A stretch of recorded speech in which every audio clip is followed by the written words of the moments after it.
தர்மபுரியில் நடைபெறும் தேமுதிக பொதுக்குழு செயற்குழு கூட்டத்தில் புதிதாக தேர்வான நிர்வாகிகளை கட்சியின் பொதுச் செயலாளர் பிரேமலதா விஜயகாந்த் அறிமுகம் செய்து வைக்கிறார்.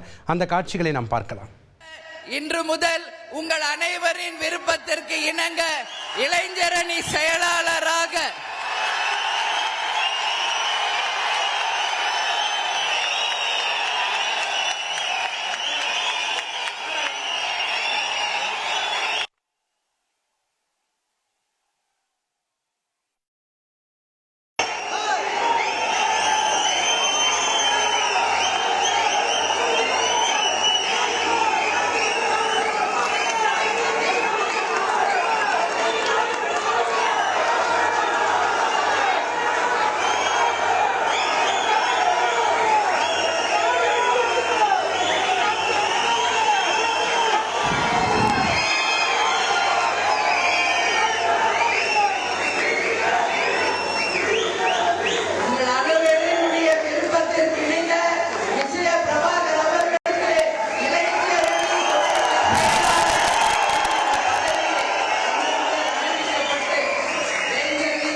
உறுதியை இந்த நேரத்தில் உங்களுக்கு நான் தெரிவித்துக் கொள்கிறேன்.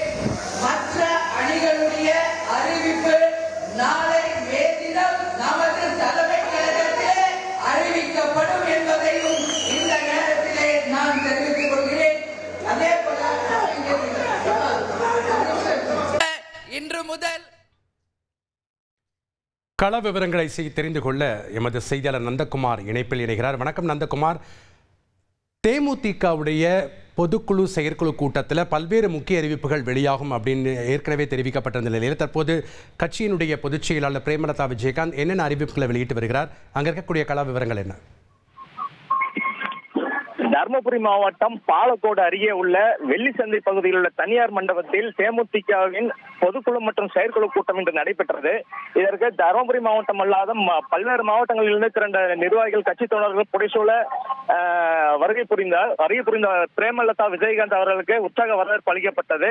இந்த நிகழ்ச்சியில் மேடையில் அறிவித்த புதிய நிர்வாகிகளை அறிவித்தார். அதன்படி டாக்டர் இளங்கோவன் கழக அவைத்தலைவர், எல்கே சுதீஷ் கழக பொருளாளராகவும், பார்த்தசாரதி கழக நிலைய செயலாளராகவும், அழகாபுரம் மோகன்ராஜ் அவர்கள் கழக கொள்கை பிறப்பாளர் செயலாளர், பன்னீர்செல்வம் கழக துணை செயலாளர், சந்திரன் கழக துணை செயலாளர், செந்தில் துணை செயலாளர், சுபாரவி கழக துணை செயலாளர் என அறிவிப்பை வெளியிட்டார். மேடையில் அவர்களை அழைத்து அறிவிப்பை வெளியிட்ட பின்னர் தனது மகனான விஜய பிரபாகரனை இளைஞரணி பொதுச் செயலாளராக அறிவித்தது மட்டுமல்லாமல் தொடர்ச்சியாக கூட்டணி குறித்து வரும் சட்டமன்ற தேர்தலில் உள்ள கூட்டணி குறித்து விரைவில் அறிவிப்பு வெளியிடப்படும் என்றும், தற்பொழுது புதிதாக தேர்ந்தெடுக்கப்பட்டுள்ள இந்த நிர்வாகிகளுடன் தமிழகம் முழுவதும் பட்டி தொட்டி உள்ள அனைத்து 234 தொகுதிகளிலும் உள்ள ஒவ்வொரு கிராமங்களாக சென்று உள்ள அத்தனை தேமுதிக கட்சியினரை தொண்டரையும் நிர்வாகிகளையும் சந்திப்பதாகவும் உறுதியளித்துள்ளார்.